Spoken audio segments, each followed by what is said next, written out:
Hello everyone, आज के lecture में हम डिस्कस करेंगे स्टार्टिंग। वैसे हमारी बेसिक ऑफ न्यूक्लियर फिजिक्स से है, जो स्टार्ट कर चुके हैं। स्टार्ट हमने फाइनल कहाँ तक किया था? हम सिर्फ न्यूक्लियस की डिस्कवरी तक या फिर प्रोटॉन की डिस्कवरी तक पहुँचे थे। अब इसके बाद एक हाइपोथेसिस दिया गया जिसको हम क्या बोलते हैं, इलेक्ट्रॉन प्रोटॉन हाइपोथेसिस। हम स्टेप बाय स्टेप चलेंगे क्योंकि अब तक हमें सिर्फ यही पता है। तो ये हाइपोथेसिस दिया गया। अब ये हाइपोथेसिस जिसने भी दिया, उन्होंने ये क्या सोच के हाइपोथेसिस दिया वो देखते हैं। अब इलेक्ट्रॉन प्रोटॉन हाइपोथेसिस था। उन्होंने क्या बोला गया कि जो न्यूक्लियस है, न्यूक्लियस के अंदर आपका प्रोटॉन और इलेक्ट्रॉन होते हैं। ये किसके बारे में बोला उन्होंने? न्यूक्लियस के बारे में। अब उन्होंने ये क्यों बोला कि प्रोटॉन और इलेक्ट्रॉन एग्जिस्ट करते हैं?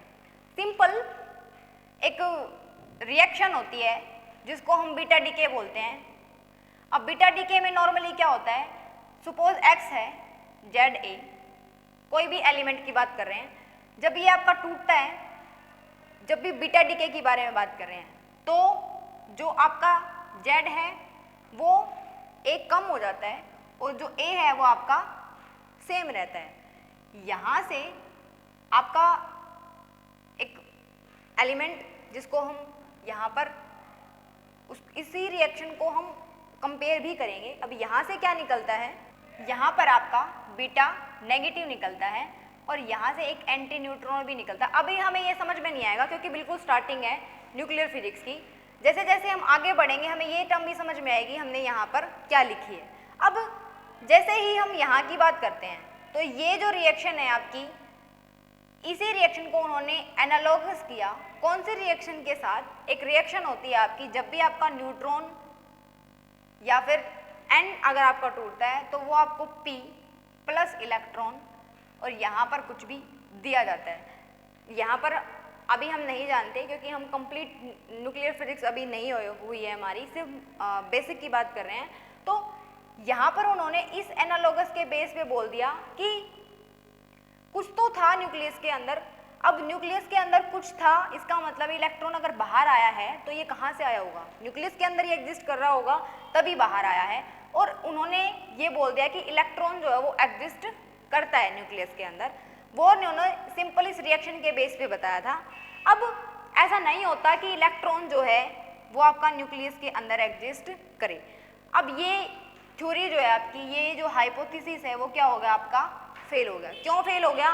क्योंकि according to Heisenberg uncertainty principle, जो हम क्वांटम में पढ़ चुके हैं, क्वांटम के बाद ही आपकी न्यूक्लियर फिजिक्स स्टार्ट होती है।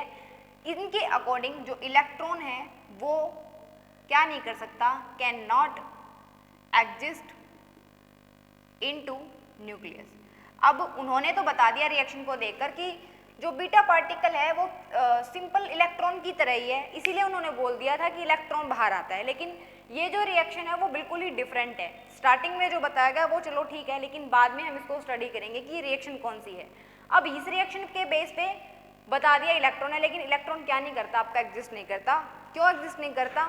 जब हम हाइजेनबर्ग अनसर्टेनिटी प्रिंसिपल यूज करके एनर्जी निकालते हैं इलेक्ट्रॉन की, तो वो आपकी आती है 97 MeV।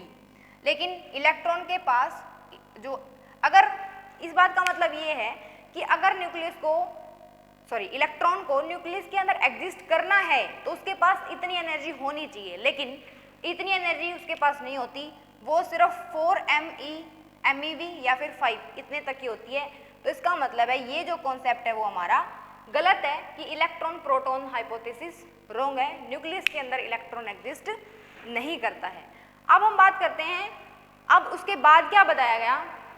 न्यूट्रॉन की जो है वो डिस्कवरी हुई, जो कि चैडविक ने की थी। अब न्यूट्रॉन की डिस्कवरी की फर्स्ट रिपोर्टेड रिएक्शन क्या थी वो हमें बताएगी कि न्यूट्रॉन एग्जिस्ट करता है न्यूक्लियस के अंदर। तो इसके बाद आपका बताया गया न्यूट्रॉन के बारे में। अब न्यूट्रॉन हमें कैसे पता चला?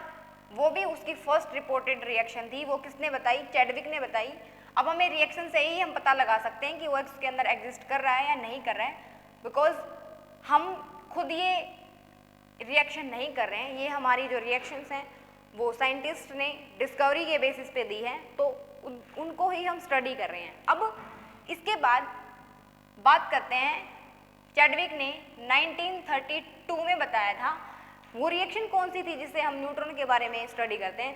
फर्स्ट टाइम चैडविक ने कब बताया? 1932 में। उनके अकॉर्डिंग अगर आप बात करते हो हीलियम न्यूक्लियस की, प्लस इसके अंदर अगर बेरिलियम डाल देते हो, ये आपको क्या देता है? C6H12, और यहाँ से रिएक्शन को कंप्लीट करने के लिए यहाँ पर 6 है तो यहाँ पर क्या आएगा आपका 0, और यहाँ पर 13 है तो यहाँ पर आपका क्या आएगा? 1 आएगा। अब जो ये यहाँ पर निकला है, ये आपका फर्स्ट डिटेक्टेड न्यूट्रॉन था, जिसको आप क्या बोलते हो? न्यूट्रॉन, जिसके ऊपर कोई चार्ज नहीं होता है। अब कंप्लीट स्टडी न्यूक्लियर फिजिक्स की चल रही है, तो हमने कहाँ तक पहुँच गए? हम डिस्कवरी में न्यूट्रॉन तक पहुँच गए। तो अब न्यूट्रॉन भी डिस्कवर हो चुका है। अब न्यूट्रॉन की डिस्कवरी के बाद आपकी थ्योरी आई, जिसको बोला जाता है, जिसको हम बोलते हैं प्रोटॉन न्यूट्रॉन हाइपोथेसिस।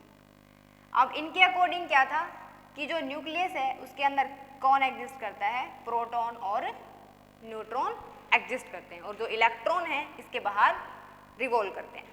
तो ये था प्रोटॉन इलेक्ट्रॉन हाइपोथेसिस के बारे में। अब इसके बाद क्या है? अब नॉमेनक्लेचर कैसे करते हैं? हमने बता दिया कि जो कंप्लीट एलिमेंट है आपका या एटम है उसके अंदर ये होता है, नोटेशन है आपकी। और जो प्रोटॉन न्यूट्रॉन हाइपोथेसिस, मतलब जो न्यूट्रॉन की डिस्कवरी हुई 1932 में, चैडविक को 1935 में न्यूट्रॉन की डिस्कवरी के ऊपर प्राइज भी दिया गया था, क्योंकि उन्होंने न्यूट्रॉन को डिस्कवर किया था। वो कब हुआ था? डिस्कवर 1932 में हुआ था, लेकिन उनको प्राइज कब मिला था? नोबेल प्राइज 1935 के अंदर। अब हम बात करते हैं, अब हम इलेक्ट्रॉन को भी जानते हैं, प्रोटॉन को भी जानते हैं और न्यूट्रॉन को भी जानते हैं, मतलब तीनों प्रोटॉन, इलेक्ट्रॉन और न्यूट्रॉन को जानते हैं।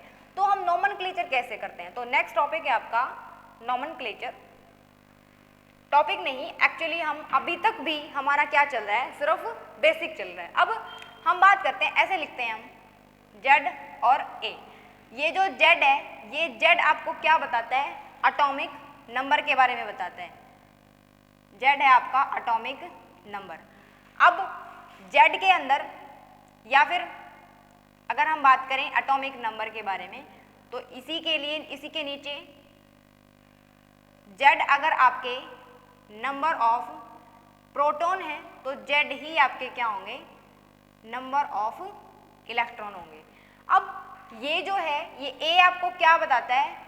एटॉमिक मास बताता है, या फिर सिमिलर वे में ही इसको मास नंबर भी बोल सकते हैं, लेकिन थोड़ा सा डिफरेंस होता है जो कि हम आगे करेंगे। बिल्कुल माइनर सा डिफरेंस होता है इनके बीच में। अब हम बात करते हैं A माइनस Z। A में से एटॉमिक मास में से अगर हम एटॉमिक नंबर को डिक्रीज कर देंगे, यानी कि घटा देंगे, तो वो हमें क्या देता है? A माइनस Z आपको देता है नंबर ऑफ न्यूट्रॉन। तो ये था कंप्लीट नोमेनक्लेचर के बारे में। इसके बाद हमारा आता है आइसोटॉप्स क्या होते हैं, आइसोबार्स क्या होते हैं, या आइसोटोन्स क्या होते हैं। जब भी हम बात करते हैं आइसोटॉप्स के बारे में, तो अगर आपका एटॉमिक नंबर सेम है और मास नंबर डिफरेंट है, तो उसको हम क्या बोलते हैं? आइसोटॉप्स बोलते हैं। फॉर एग्जाम्पल, अगर हम H11 की बात करें, H12 की बात करें, H13 की बात करें, अब इनमें जितने भी हैं सब में क्या है? आपका एटॉमिक नंबर सेम है, लेकिन मास नंबर डिफर करता है। तो इसके बाद है नेक्स्ट आइसोबार्स क्या होते हैं, जिसके अंदर आपका जो एटॉमिक नंबर है वो आपको सेम मिलेगा, लेकिन जो मास नंबर है वो डिफर हो सकता है। इसके आगे हम नेक्स्ट लेक्चर में करेंगे कंप्लीट स्टडी। अब सिंपल आइसोटॉप और आइसोबार्स ये तो हमें ऑलरेडी भी पता है, लेकिन हम कुछ न्यू टर्म्स पढ़ेंगे इसी के बारे में, न्यूक्लियस के बारे में ही, कि और न्यू टर्म्स हमारी क्या होती हैं। अब ये तो हम पहले भी जानते थे कि आइसोटॉप, आइसोबार्स, आइसोटोन्स क्या होते हैं। हम मिलते हैं न्यू टर्म्स के साथ नेक्स्ट लेक्चर में। Thank you.